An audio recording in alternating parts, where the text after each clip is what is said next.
Honey baked hams. It's a different company, Jeff. Oh, I'm sorry. Dang it. You messed it up. That's it. I know.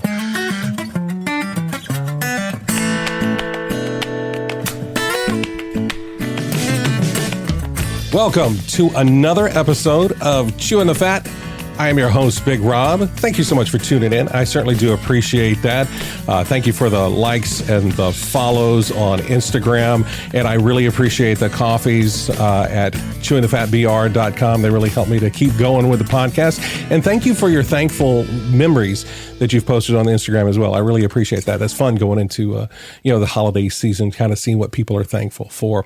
I am thankful for my friends and friendships. And one of the friendships that I have that is now moved kind of to the middle of the country and that I am really appreciative of, that we stay in touch. Please welcome to the show my guest, Jeff Reynolds. Big Rob. Jeff. What's going on? Hey, buddy. It's good to catch up. That is for sure. I haven't seen your face other than Facebook in a while. So yeah, for sure. This is cool. Yeah, I appreciate you agreeing to come on and do like this. I mean, old radio guys, we like to talk in front of microphones and stuff like that. Well, I don't know why you asked me because I have nothing going on, but I am more than honored to be here. So this is very nice. Yeah. And I just want to say, I really love what you've done. I listened to a couple podcasts and I like the concept. I like everything you're doing with it, the way you're promoting it. So cool stuff, man. Well, it's really a pleasure to be here. Thank you. I appreciate that, Jeff.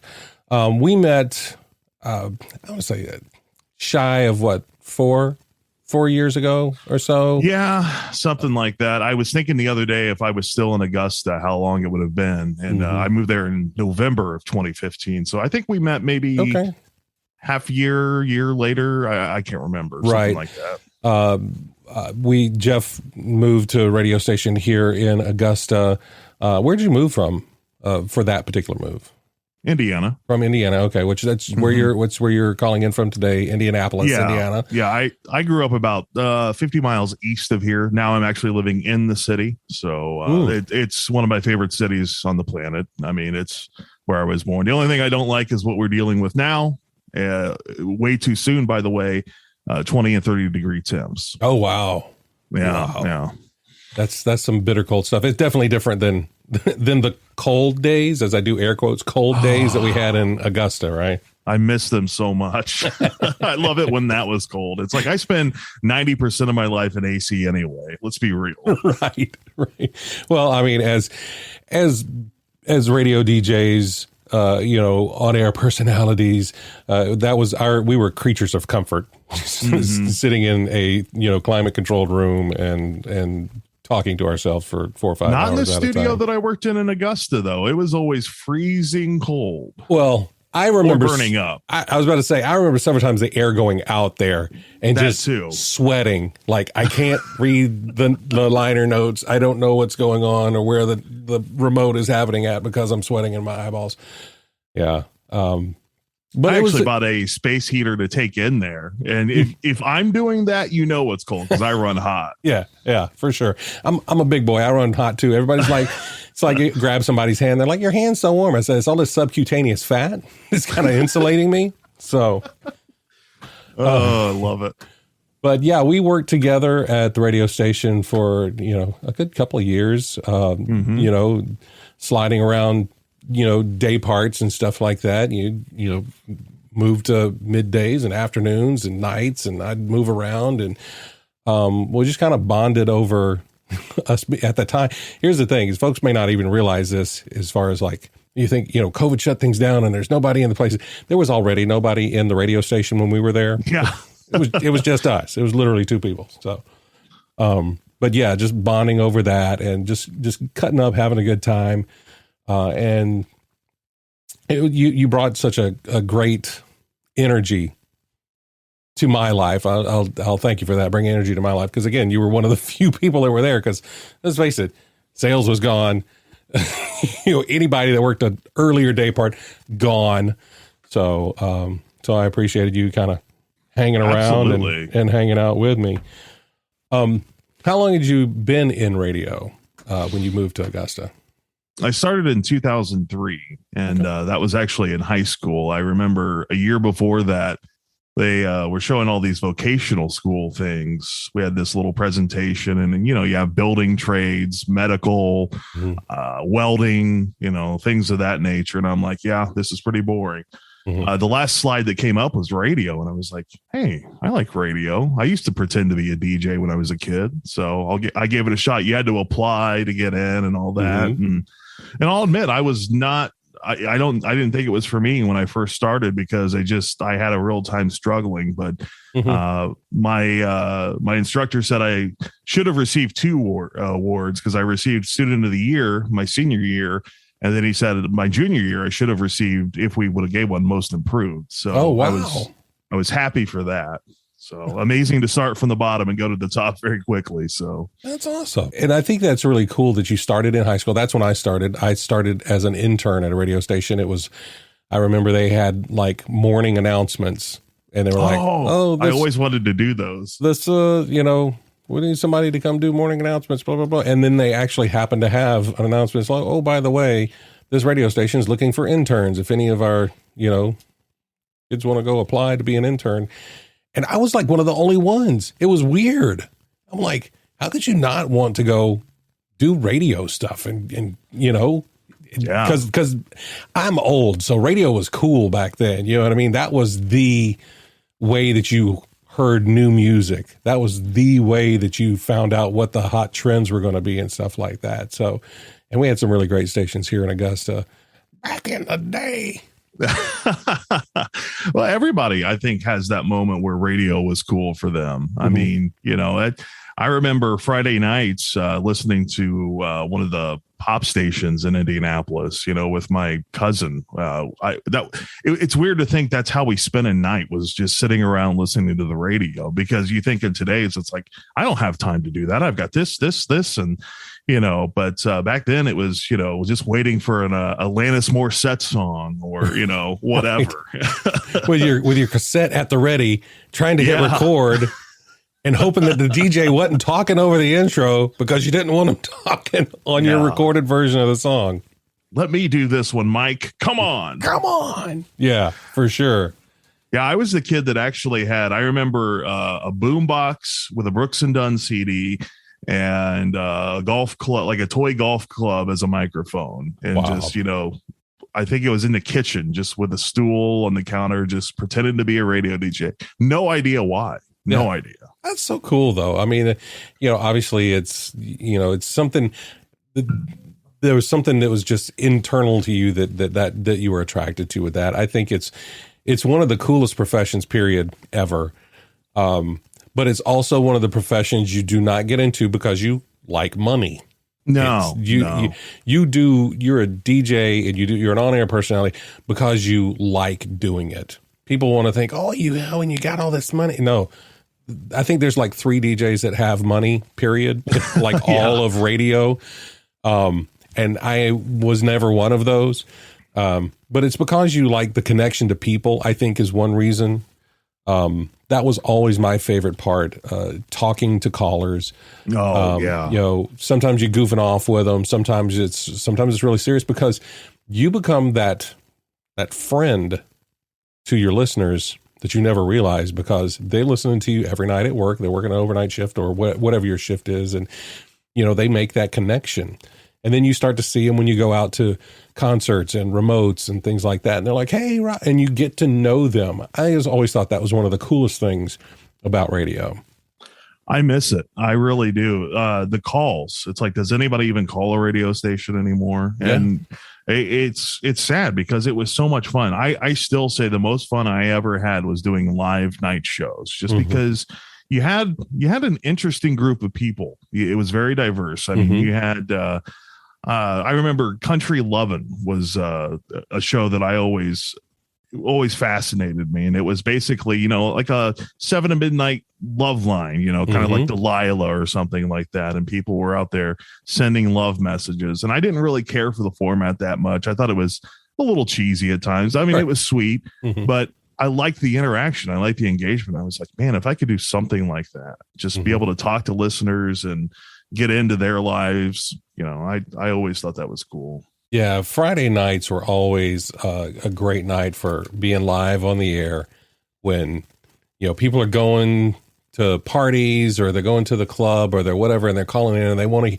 they're pre-gaming. They want to hear whatever song, and they want to, or they want to talk to you, or, hey, what are you doing tonight? And they're, we're going here, we're going there, we're going to the lake, and we're going to, it's like, they're taking you along. They've got you, in the car, they've got you on their boombox or their, portable, and they're taking you along with them to be part of that party.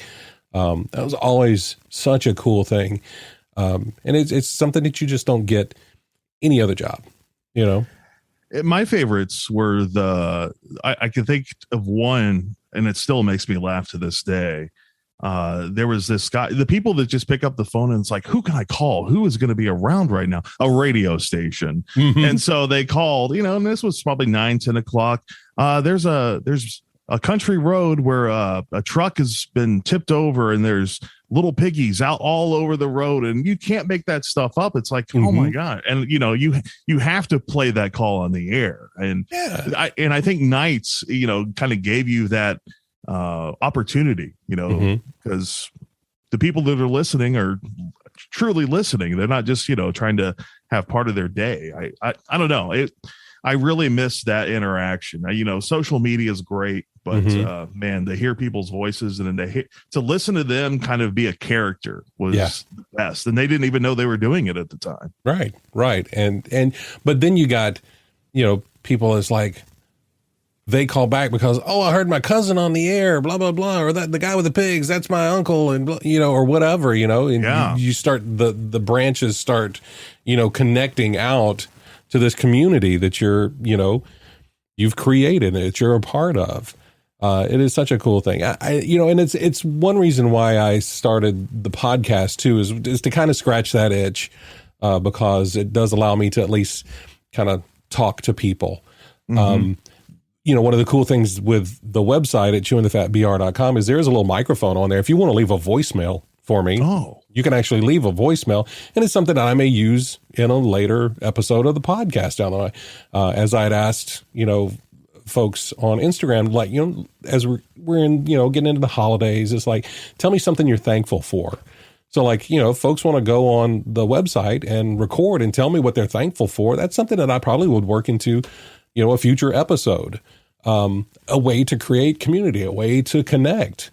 So I'm thankful for this opportunity to actually talk to you, talk to listeners, and connect around that type of stuff. Now, I know you've done some podcasts too, as well, right?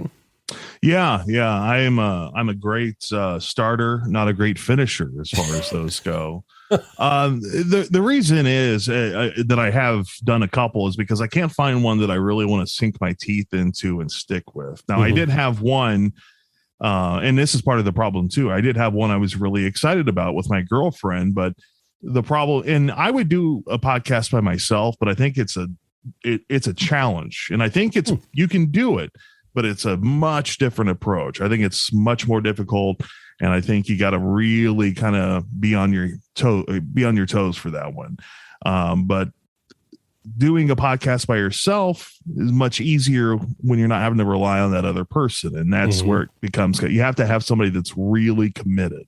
Right. And that's tough, and, but I really want one that I can just stay with and be happy about, but I haven't found that one yet. So I've tried some music podcasts and, this and that. And I've come up with so many concepts, but it's just it's a matter of execution. And that's what I'm very envious for. You've got a great thing going. So that's awesome, man. Well, it was something that took me over a year to figure out what I wanted to do. So at least you were experimenting and hitting the record button and trying it out to see if it worked. I was just in my head, trying to come up with ideas and coming up with reasons to not start anything until, I finally kind of got kicked in the tail and was like, yeah, all right, just hit the record button and let's go. And I don't, I regret the time that I didn't do something, because I've just really, it's something I look forward to. And I hope that you find something like that too, because you're a great talent. You're a great conversationalist. And you've got stuff to offer any listeners. But it is something that helps to make you make you whole, make you feel complete. You know, like I said, it scratches that kind of radio itch for me. I'm sure it'll probably do the same thing for you when you find that right thing. And I think you will. You're a smart guy. I think you will. Can I just go ahead and grab that little comment you said and just send it to this radio station that I just applied for? Can you tell them that? Absolutely. Absolutely. I stand by what I said, sure. But no, podcasting and it, and I appreciate you saying that, but really it took me a long time too, because I remember doing podcasts, in quotes I put, back in like 2007, where nobody listened to them. It was like this new thing that we would put on the websites and, and I remember having some over the years that would last, a year or two. And then I just went away from it. And I just, for 10 years, I've wanted a good podcast that I just did every week, no matter what. But again, it's finding the concept. It's finding a partner if you need to, and a lot of factors, and everybody's busy. Yeah, for sure. I mean, how many times have we rescheduled this episode? I know. I feel like it's been 6 months worth of rescheduling. That's why it's so good right now, man. I hope you're enjoying this. We've put six months of procrastination into it. Well, it wasn't, but like you're saying, it wasn't even procrastination. It was schedules not lining up, or, life happens, things happen, and you just, but we always like, yes, we need to do it. We want to do it. We both knew we wanted to do this. And I'm so grateful to have you here and that it worked out. I mean, even pull the curtain back behind the curtain today, this episode, this recording was about an hour later than what it was supposed to be, because and you're texting me it was like, are we doing this or what? And I was across town, handling some stuff and had to get back over here. I was like, yes, don't plan anything else. I will be there. So yeah, I mean, it'll happen, and it happened at the right time. And then you will be on fire. You will love it. And if you have one person listening, you won't care, because you'll be enjoying it. Yeah. And that the older I get, the more I say it. If it's going to happen, it'll happen when it happens. And, I'm glad that it is. So. So what are you doing now in Indianapolis? Right now, I am working for a great company, Smithfield Foods, world's largest producer of pork, Big Rob. I do love some Smithfield ham. It is good. But luckily I don't work in the slaughtering industry. We're a distribution center. Okay. So, that's even better. That's the part that I like more than the other side of things. So sure. Yeah. Yeah. So I'm working as a shipping clerk. I spend 2 weeks pretending to be a guard in a guard shack, even though that's not what it is, but it's the old school approach. People think you're a guard, and it's like, no, I'm just really checking you in. Checking you in. Which funny. The interaction with the drivers is kind of what I like the most about it, because it reminds me of radio. You never know what's going to walk up to you, and you never know what story is going to come out of its mouth. So, so that, and then mountains and mountains of paperwork. That's pretty much it. I'm going to tell you right now, that's a great idea for a podcast. That is. You just have your microphone there to give you some thoughts of the day. And as your drivers come up there, be like, hey, where are you coming in from today? Yeah. Yeah, we got to talk anyway. Do you mind if I record this? Boy, I don't think you would want to hear half of them. Interesting concept, though. I love finding out about people and what they're doing, where they've been, that type of stuff. That's another reason why I do this. Everybody's got a story. Everybody's got something that they can share.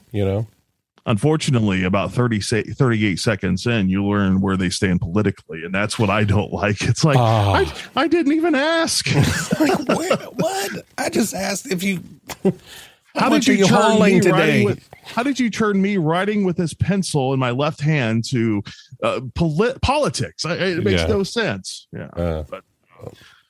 Yeah, it's fun. Like I said, it's not my line of work that I have been trained to do. It's not something that I see me doing forever, but I gotta say, it is a wonderful company. They take care of their own. So it's been great so far. Well, that's great. And is that the home office for the company? That's no, they're all over the world. Oh, okay. I mean, I didn't know if there was like a main like hub and it was in. No, Okay. this is just one of the distribution centers. You know, Gotcha. that's a good question too. I can't remember where the main, well, it would be Smithfield, Virginia. I believe that's well, yeah. There you go. They named the whole town after it. There you go. I know, right? Yeah. So, well, here's the thing, Jeff, you know, everything happens for a reason. You're there. Maybe somebody comes through and they hear your dulcet tone and they're like, you know what? We need some voiceover for our next commercial for the holidays.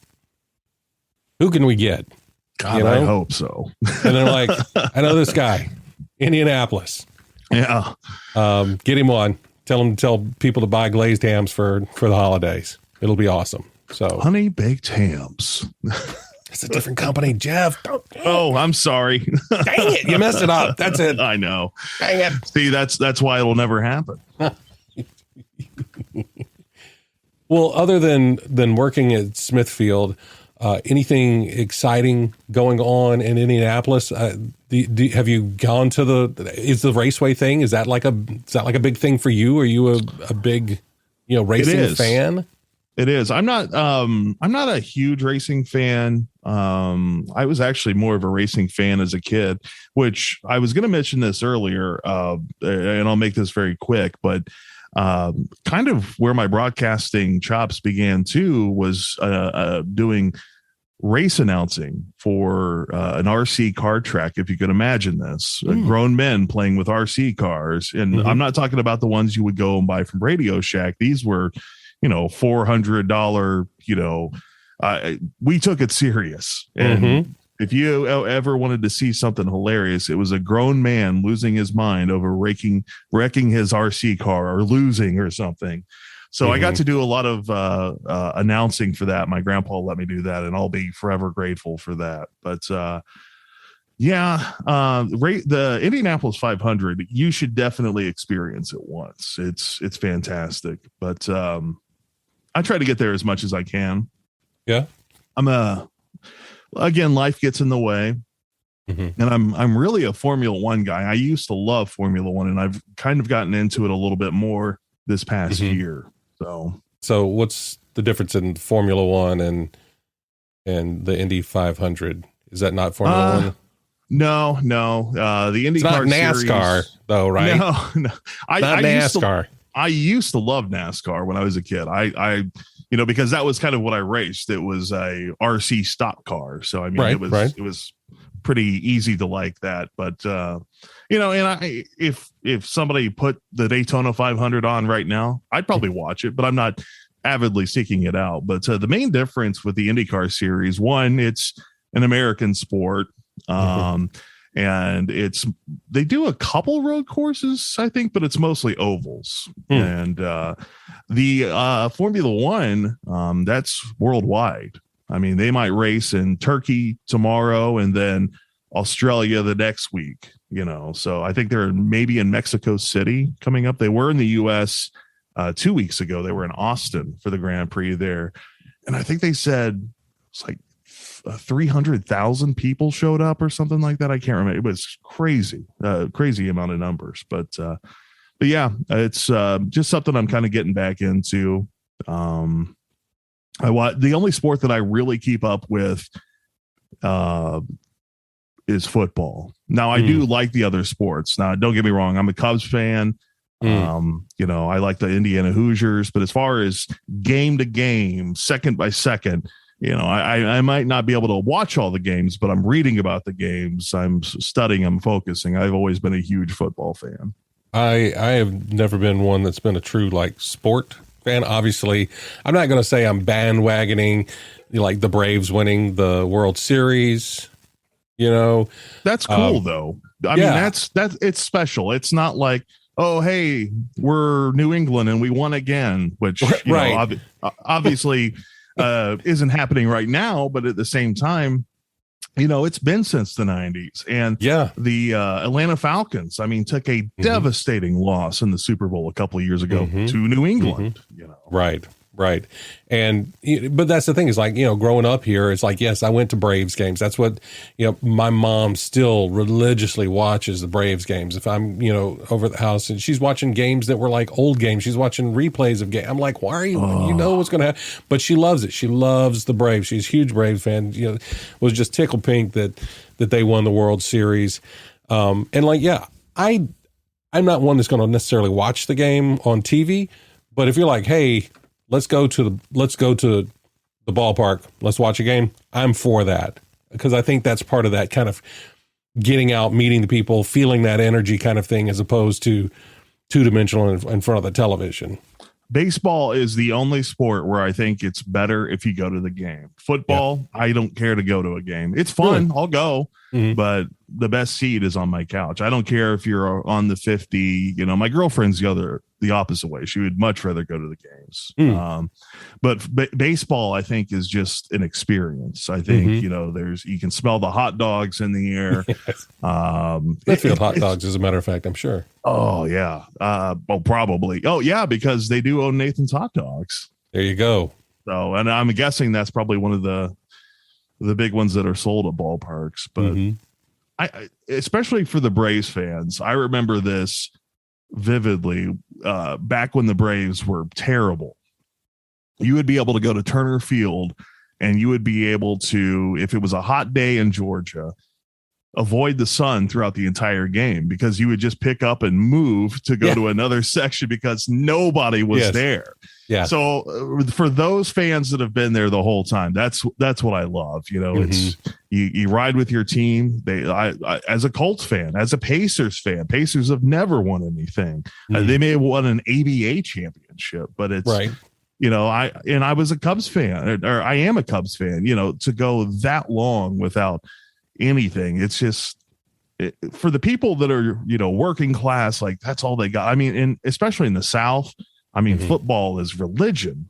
And for some of those people to go year after year of just no hope, and then finally bam, you have one that just goes your way. I love it. Yeah. It's the good stuff. It really is. Like I said, and I think when and like you talk about New England, it's like, oh, another ring for when you go so long, it makes the valleys make the mountains so much higher and makes it so much sweeter. That's why I never will understand why fans are intimidated or hate or dislike the other teams, especially if they haven't won in a long. It's like if you were to say I hate the Detroit Lions, it's like how could you? They've not been a threat ever. It's like I would love to see the Browns, the Bills, the Lions win a Super Bowl before I go. I mean, that would be fantastic for those teams and those fans. Jeff, as we are talking about, getting close to Thanksgiving, one of the questions I was asking my previous guest this month and the folks on Instagram is like, is there something in specific that you can think of that you're thankful for? We have a tradition in my house, on Thanksgiving Day, you go around, everybody says something they're thankful for. Is there anything that really comes to mind that you're thankful for, now? Really just friends and family. And I know that's a lame answer, but especially going through what we have in the last year and a half or however long this has been.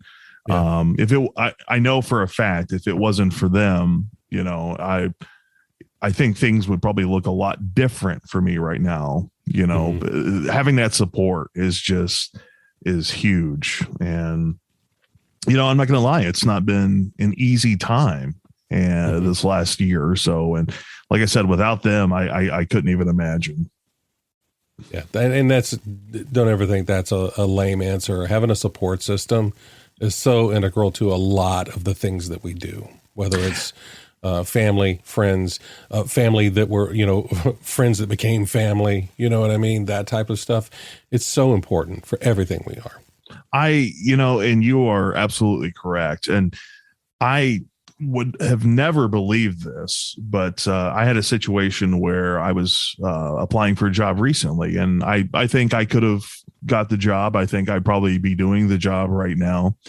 But the the guy I was interviewing with said, look, I want you to take a couple days and just really think about this, because it was going to mean it's in Indiana, but it's far away enough that I would have had to have moved.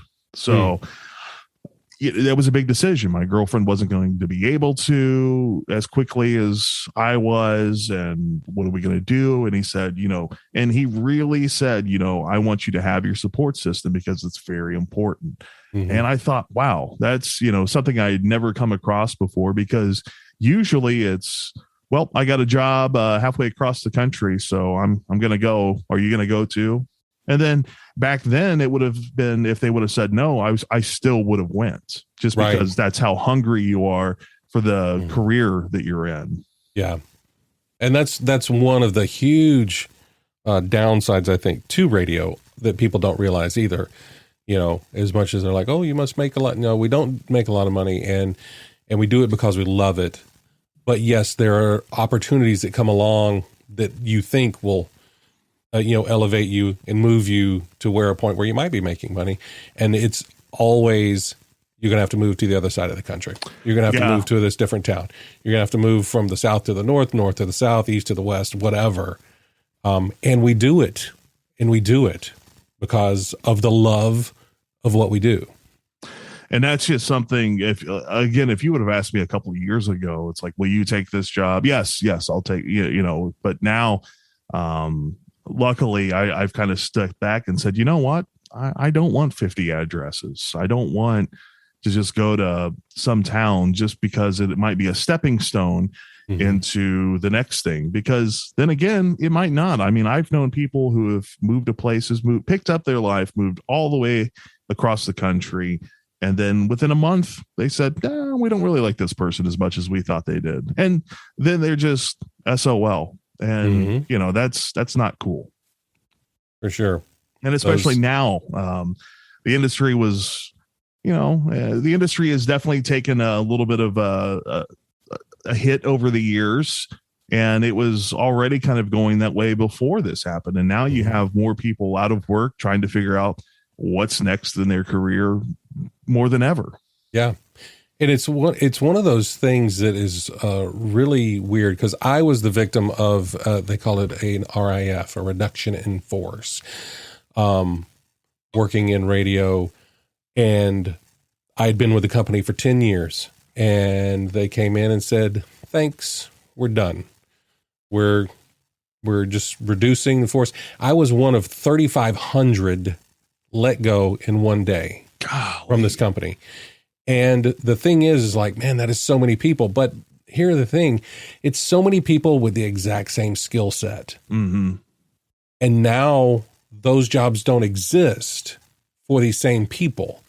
And I was just one of the first waves that it happened to. There was another wave that would just as many people got left out. There was another company that had another wave, just as many people. So now you have these tens of thousands of people that have all done the same type of thing, all have the same type of skill set, trying to figure out freaking life. Yeah. What do I do with this useless, trivial knowledge in my head that was great when I was on the radio, but now what do I do with that? What do I do with this skill set? How can I apply it to another field completely that I never thought of as a career?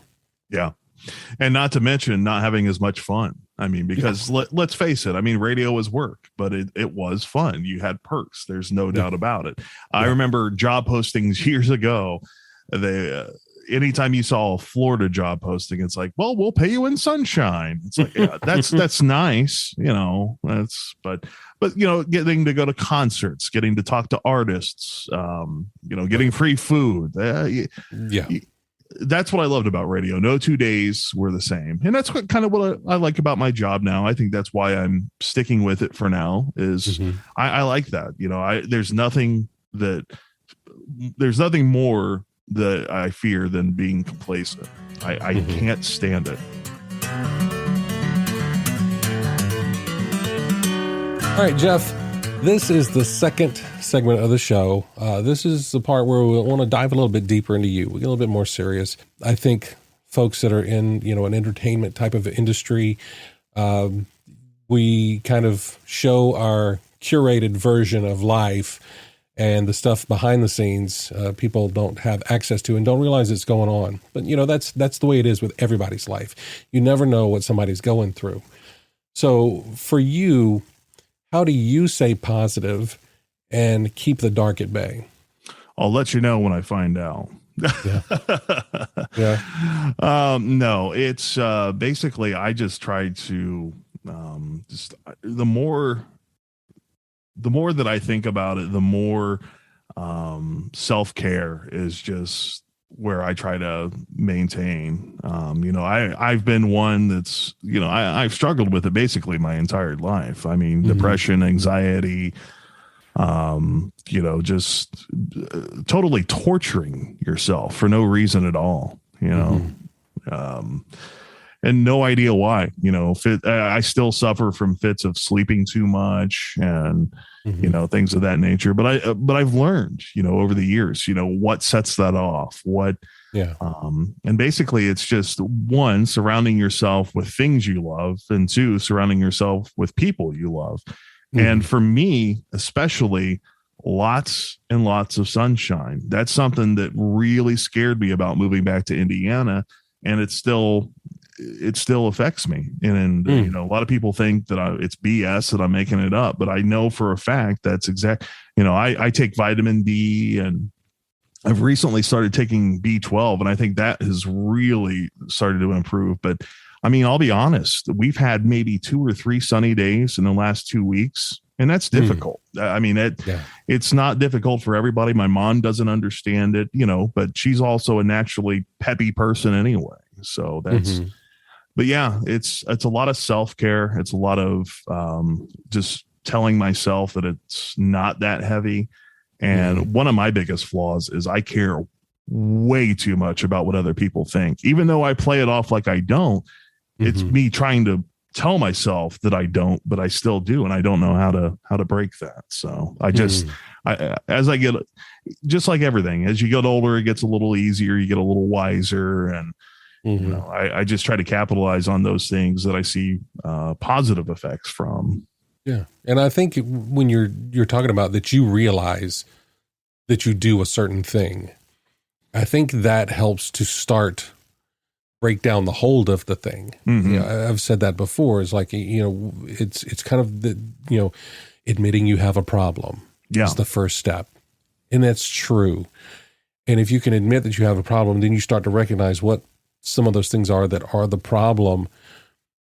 Then you start to say, oh, well, I'm doing that thing that I do. Yeah. I need to stop doing that thing, And it's a slippery slope for people that deal with this type of thing, because some of us will know exactly what it is that's making us feel this way, and will continue to do it. For me, a lot of times it's I have the big, I do take some medications, and I think a lot of people say, oh, that's you shouldn't take those, but my experience has been nothing but positive with those types of things. So, but for instance, forgetting to take the medications on my days off, because I'm currently working third shift, and my days off, luckily I work long hours, so I get 3 or 4 days off at a time. And so I kind of like to try to go pretend like I'm a normal first shift kind of guy during those days. So my sleep gets, and I try to get out there and get some of that sunshine on the days that I can. So I forget to take my medicine. And, it's not that I freak out but I can tell when I've skipped a day or two. And, it sounds silly, but it's what it is. And you say, well, why don't you just, it happens. There's 2 things that go on. One, you forget. And the weird thing about depression is that there's a time that I feel like it tries to make itself stay around. So it tries to sabotage you from doing the things that damn good and well are going to make you feel that way. But for some reason, it just, you continue to stay on that path of, well, I guess this is just how I'm going to feel. And you're absolutely right. I think it's a robber of joy. It's a robber of time. It tries to, put you in a box to keep you from being able to associate with other people, do the things that you love, follow passions, communicate with family or anything like that. And it's like, if it can keep you in that box, it's got control over you. And, realizing that that's what it's trying to do. And I don't think there's ever anything wrong with seeking medical attention or medicinal attention to handle those things so that it loosens that grip. Mm-hmm. Whether you're somebody that wants to do meditation to get rid of those things, to get rid of that anxiety, or you have a circle of friends that you call upon to say, hey, I'm having a bout. I need you to know that. I need you, can we meet? Can we have a coffee? Can you come over? I can't leave the house. Yeah. Whatever. To take the medicine, to remind you to take the medicine. You know what I mean? I think you're absolutely right that's what it wants to do. And we have to find the people that help us to loosen that grip. Yeah. Yeah. Therapy is something that I have definitely been looking to get back into. With that, I've moved around so much that I've had several over the years, and I've started, stopped several times. And that's because I've had both good and bad experiences. Right. But I'm constantly intrigued. And I think this is probably how anybody deals with, let's just say, for an example, an addiction or something. Mm-hmm. If you're looking to lose weight, well, everybody knows that exercise and diet is the best way to lose weight. But we're all our ears perk up if we hear about this wonder drug or this wonder pill. And I think it's the same thing for depression. There are times where I think, man, if I could just see the light all the time, like, wouldn't you want to? So things where you see all these crazy Vice documentaries on like people doing like ayahuasca treatments, and they're using like ketamine for PTSD folks, like who have been to war and things of that nature. It's not like I'm like, oh yeah, I got to try that, but in your mind you're like, well, if it works, let me try it. And I think that is, again, just putting yourself on that road to figure out what it is that will work for you. Yeah.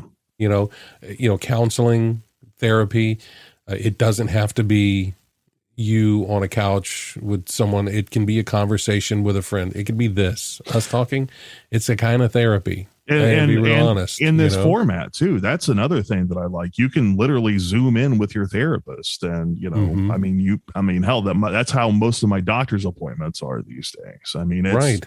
There's so many ways you can do it now. And what I love more than anything is, I don't know of anybody that looks down upon that anymore. Used to, it was a very, oh my gosh, you have to go to a therapist. Oh, you're taking medication. Like, what's wrong with you? Can't you just be okay? Right. Yeah, can't you just be okay? Right. Yeah. I do. And the more that we talk about it, and the more that we're okay talking about it and saying, hey, I have this, and somebody else saying, hey, oh crap, I have it too. It demystifies it. It takes that stigma away from it that you're crazy, or that you know what I mean? You just have things that are hard to deal with, and you need help dealing with them. People are social creatures, whether we want to admit it or not. You can have introverts and extroverts, but that's just the type of energy that you receive or give. We are still social creatures. We need some sort of social connection, whether it's to one person or 1,000 or 1 million. You have to have some sort of connection, and seeing that helps to say, okay, all right, maybe it's not as dark as I think it is. Mm-hmm. And that's something, at least from the outside looking in. I mean, I don't know for sure, but somebody like you, I think you are one of those people that loves going and getting coffee with folks, loves going to this and that. And I enjoy those things too, but being the kind of person that I am sometimes, like unfortunately, I am a plans killer. And, I get so much anxiety for no reason at all about the littlest things, like, well, if I'm going to go to this lunch, I've got to shower, and then I've got, you're way overthinking it. And it's like, well, am I going to have something to say? And it's like, why are you even thinking that? But that's just part of it. And unfortunately, I've passed up on so many opportunities by saying no. And I'm not saying you should say yes to everything, but say yes to some things. Mm-hmm. And understand, especially if it's friends that are asking you to somewhere, we can go have lunch and literally just have lunch. You can sit across from each other. You don't have to talk. You know what I mean? Yeah. Make small talk about the burger or the weather or whatever, or nothing. Because for me, it's that atmosphere. It's that connection. It's the proximity of the person too.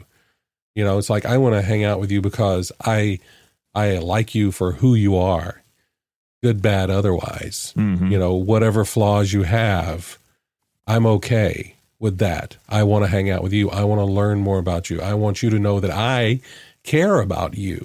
Right. Right. Yeah. I have, luckily the one thing that I have right now is a friend that I grew up with.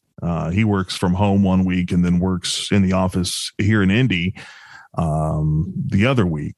He lives about an hour away, but now every other week we meet up for lunch, and I think, man, I look forward to those days, and it's great to have those. The problem is, I don't do it enough that you think, well, why does this have to be it? Why can't but we're all busy. I mean, he's got family, kids, I've got things going on, but that's part of it.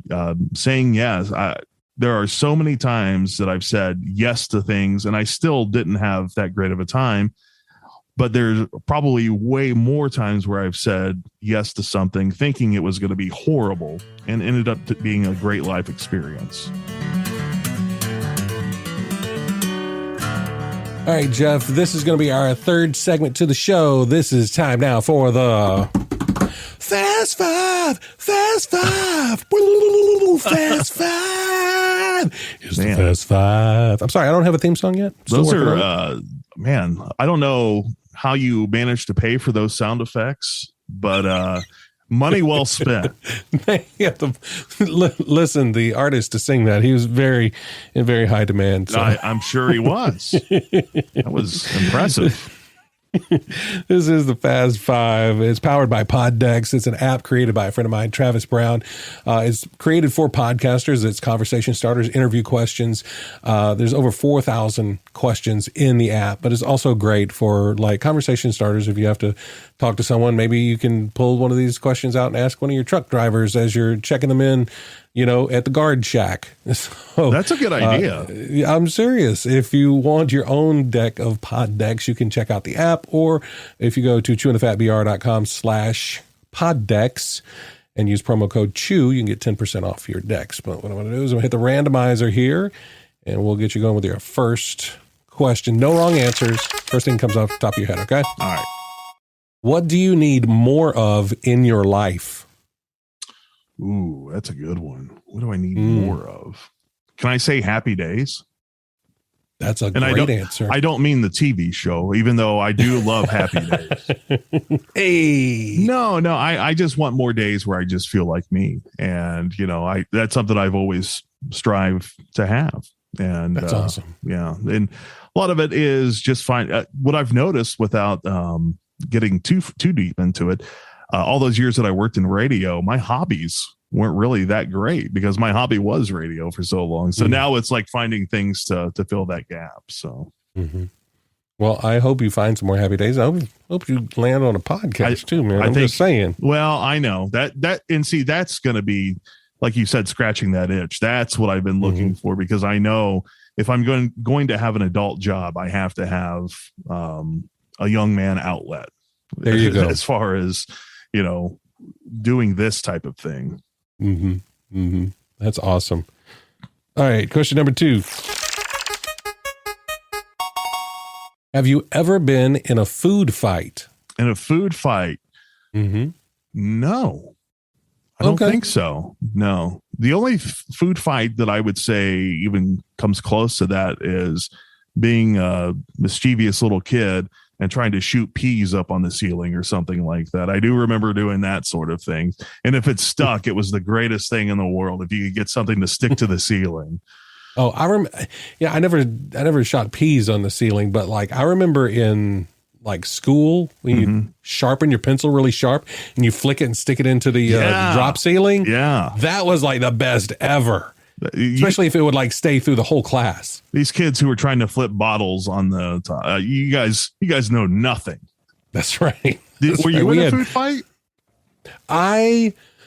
I have been in a minor food fight. It was some things thrown, but I would not call it like an Animal House style food fight. But yeah, I mean there was food thrown back and forth, so I would call that a food fight for sure. I think that classifies. Yeah. All right, number 3. If someone made a movie about your life, who would play you? Boy. Now, I always say this is a two-pronged question. It's like, who do you think would get the job and play you? Who would they cast? But also, who would you want to play you? Because that's going to be 2 different people, more than likely.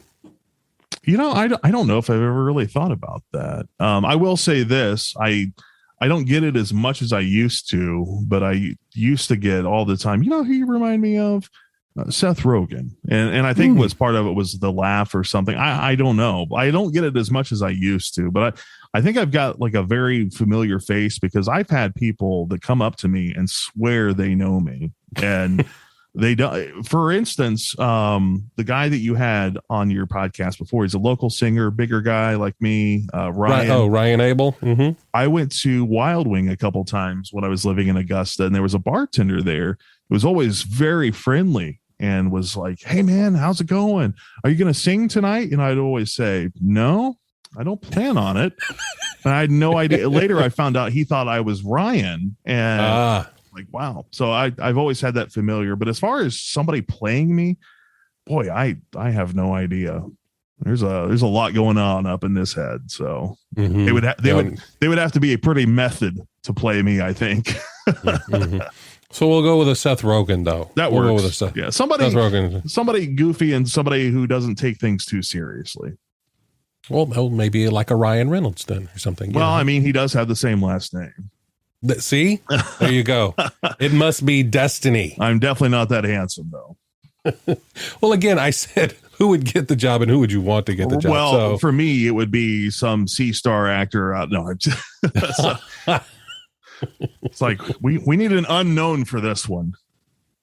New talent, up and coming star. Right. All right, and number 4. Would you rather get hypnotized when you look at the moon or sleepwalk when you hear a bell? I'm going to say hypnotized. I don't want to sleepwalk. I couldn't. I mean, that sleepwalking to me is actually kind of terrifying. The thought of it. I mean, I know most of the time it's pretty harmless, but I don't know. I would much rather get hypnotized when I stare at the moon. But then again, I'm wondering what I would do when I was hypnotized. Would I like want to sing a song, or you know what I mean? Right. Or you just zone out and you're just staring at the moon or something. I'm all for that. That sounds amazing to me. Anytime I can get out of my own head, I'm there. Well, I figure that would be easier to actually avoid too. It's like, it's a moon. There are a few days that it's not up there. Right. There are a few days it's not there in the sky. Yeah. I mean, it's there. You just can't see it. You know what I mean? Whereas bells could just happen at any time. You could be in the middle of doing your job and somebody's phone goes off and it's a bell and it's like you just start sleepwalking or whatever. So that would be a great conversation starter, though. Well, that guy's unique, isn't he? Ring a bell, see what happens. Yeah. Hey, watch this. All right, and number 5. All right, I want you to picture Harrison Ford. Who do you see first? Han Solo or Indiana Jones? Han Solo. I was just thinking the other day I have never really gotten into the Indiana Jones movies. I mean, I Really? may have seen bits and pieces, and I don't know why. The genre didn't intrigue me as much as Star Wars. But I always thought the bits and pieces that I saw I really liked. But I've never really watched the Indiana Jones series. I don't know why. I mean, you should definitely check them out. Yeah, I will say that my favorite of them was the third one, the Indiana Jones and the all I know is Temple of the Doom or something. No, it's not Temple of Doom, and it's The Last Crusade. That's it. The voice from down the hall just yelled, "Last Crusade!" Thank you, Val. The Last Crusade. So, are there three? That's the one. 3 movies total. There are 4. Okay. There are 4. So there was a Indiana Jones and the Crystal Skull came out, I think maybe 10 years ago. So you want to see the first 3 then, and you're good. Oh yeah, actually, and that's the thing is like the first one's good. The second one, I'm not a huge fan of Temple of Doom. But the Last Crusade, because it's got Sean Connery in it. Sean Connery plays his dad. Oh, that's right. And it's just great because Sean Connery is in it. So that's me. But yes, when I do think of Harrison Ford, I think of Han Solo first, as opposed to Indiana Jones. But he was just so funny. Which all of his roles, even the serious roles, there was some humor in there. I mean, hell, even in Blade Runner, I mean, there was some humor in there. I mean, but yeah, I'm glad that it's not that big of a chore. I was thinking like it was going to be, like Lord of the Rings or Fast and Furious, where I've got to watch 7 of these damn things. No, you should check that out. That'll be something fun for you to do over the holidays. There you go. But that's it. That's your Fast 5. Great job on your Fast 5, Jeff. And that is also our show. Thank you so much for being here. Thank you for having me. It was so much fun. I appreciate it. Dude, I really appreciate it. And I appreciate your friendship. And I wish nothing but the best for you and all of your endeavors. And seriously, you want to, knock around some ideas for some podcasts, I want you to text me, call me. We'll do a Zoom call or whatever, and let's get your itch scratched. I would love to. I think you are ripe for it for sure, my friend. If folks want to keep up with you, what's the easiest way for them to find you on socials? Social media, I'm on Facebook, Instagram. I'm actually certified on Twitter, but I never use it. And that's the thing. Like I didn't even somebody certified me. Which I didn't even know you could do. But I hate Twitter. I've always hated it, so I don't really use it. Okay. Instagram's my favorite. Obviously, Facebook. That's where most people are. You can just search Jeff Reynolds. If you probably search Jeff Reynolds Indianapolis, you'd find me. I don't know if at Jeff W. Reynolds works for Facebook, but it definitely works for Instagram. Okay. And I'll put the links in the show notes as well. So, folks, if you want to just check out the show notes wherever you're listening to the podcast, I'll put those links in there for Jeff so you can keep up with him. Of course, you can always find his info at chewingthefatbr.com. Again, Jeff, thank you so much for being here. I really appreciate it, buddy. It was so great reconnecting with you. Right, back at you. It was great. Great to see your face, too. And instead of just still pictures on Facebook, I get to actually talk to you. For sure. Thank you again. And if you would like to support this podcast, please consider buying me a coffee at chewingthefatbr.com. Thank you again for tuning in. And until next time, I look forward to when we have a moment to sit a spell and chew the fat.